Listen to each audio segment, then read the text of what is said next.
Cuando en la planificación de un proyecto deseamos especificar que cierta tarea o tareas o quizás todas las tareas del proyecto no tienen que sobrepasar una determinada fecha, lo que tenemos que hacer es indicar entre las propiedades de las tareas una fecha límite. Vamos a observar esta propiedad más de cerca.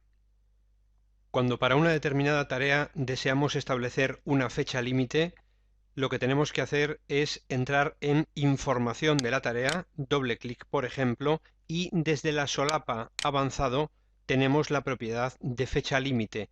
Observar aquí junto a esta propiedad también las restricciones. Si establecemos una fecha límite, no va a ocurrir nada en cuanto a programación, simplemente va a aparecer en la fecha que nosotros indiquemos un icono, de modo que, a modo de advertencia, no debiera ser sobrepasada por la línea del Gantt de esa tarea dicha fecha límite. En el caso de ser sobrepasada, en la columna indicadores nos aparecería un rombo de color rojo en este caso, advirtiéndonos de que se ha sobrepasado esa fecha límite. Vamos a establecer, por ejemplo, para la tarea plano definitivo de aparejador, una fecha límite de el lunes 4 de febrero de 2013. Vamos a establecer 4 de 02 del 2013, de modo que al pulsar aceptar vemos que aparece un icono. En versiones anteriores era una flecha hueca de color verde apuntando hacia abajo en la fecha en la que hemos establecido esta característica. Sin más, no ocurre nada más en el proyecto. Decir que este icono podemos desde doble clic modificarlo, eligiendo por ejemplo la tradicional flecha hacia abajo, y tras darle a aceptar aparecería esta fecha como fecha límite. Sobrevolándola aparece el cartel indicador y en el caso de que esta tarea fuera desplazada o porque alguna de sus tareas precedentes, por ejemplo, creación de un plano a nivel de boceto en este ejemplo, en vez de ser una tarea de 2 días, se nos avisa de que se complica ese tipo de actividad y en vez de 2 días va a tener una duración, por ejemplo, de 6 días.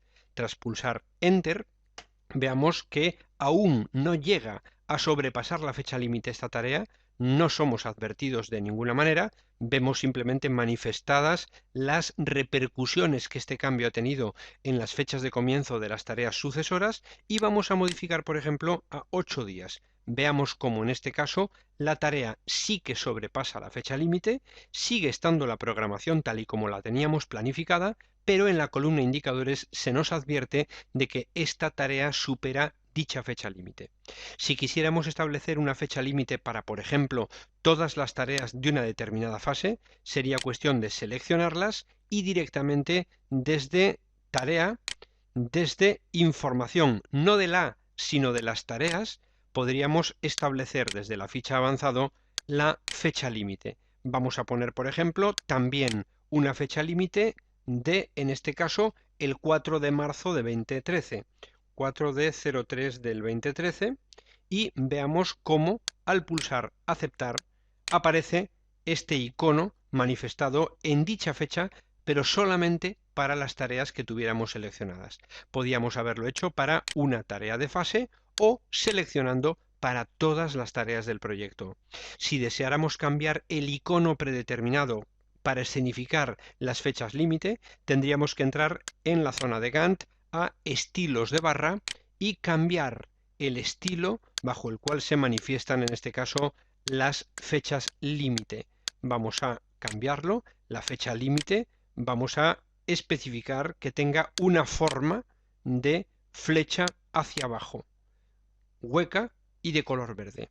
Pulsemos aceptar y así será como aparezcan las fechas límite a partir de ahora en el proyecto. Observemos el indicador que nos advierte de que esta tarea está sobrepasando una determinada fecha límite. Por último, comentar que no debemos confundir el concepto de fecha límite con la restricción de que una tarea deba finalizar para tal fecha. No es lo mismo establecer una delimitación, una restricción inflexible, que simplemente marcar una advertencia de que esa fecha no deberá ser excedida por la duración, por la ubicación cronológica de esa tarea. Cancelemos. Concepto de fecha límite.